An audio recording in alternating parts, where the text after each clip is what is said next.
This is my psych final.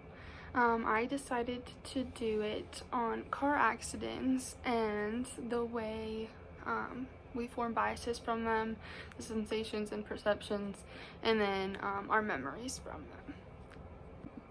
So this past weekend, my friend was actually in a car accident. She hit black ice on I-25 and slid into the guardrails. Her truck's totaled, but she walked away with really minor injuries. She didn't even hit her head. She doesn't have a concussion. And we were talking about it, and I found it interesting that she can't remember anything after the accident, but remembers everything that happened right before. And I just found it interesting because a few years back, I was actually in a car accident. We hydroplaned and rear-ended someone, and my seat slid forward and my head almost went through the windshield, but I had my seatbelt on, so I just hit it pretty hard on the windshield. And I had a pretty bad concussion for a little while.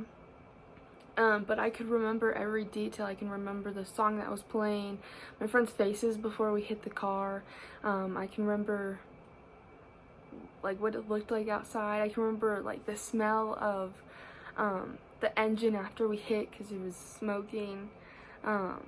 So it was interesting to me that she couldn't remember all of that, but I could.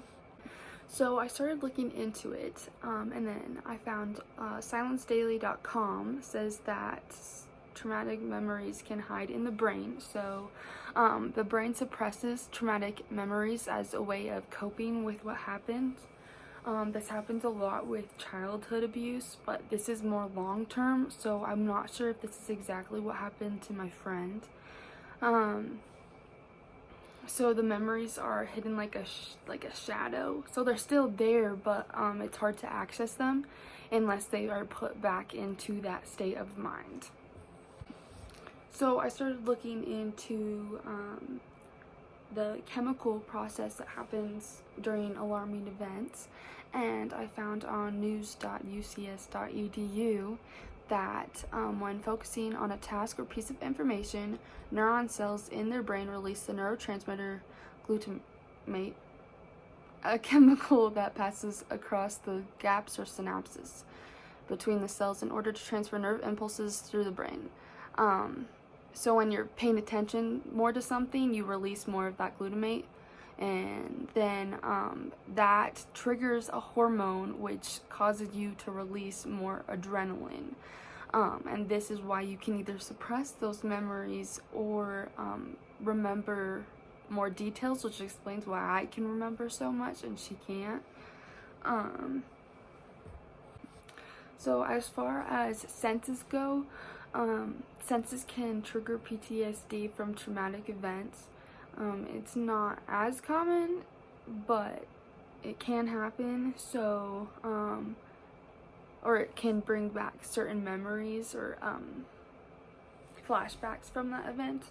So for me, when I smell like a burning engine, that sounds weird, like a smoking engine, or hear like the screech of tires, I automatically remember the car accident. So as far as biases, I am going to talk about the most common biases that come from car accidents, and then my personal biases that came from after being in the car accident. So the misinformation effect is when it is believed that the memory is clear, however things might be altered after the event due to outside influences. So people who watched the car accident but weren't actually in it and telling the victim what happened might alter their memory of what happened. Police officers speaking to the victims might change their memories. And then as far as it goes for me, like, I always wear a seatbelt now, because if I hadn't been wearing a seatbelt, I would have been ejected through the front windshield.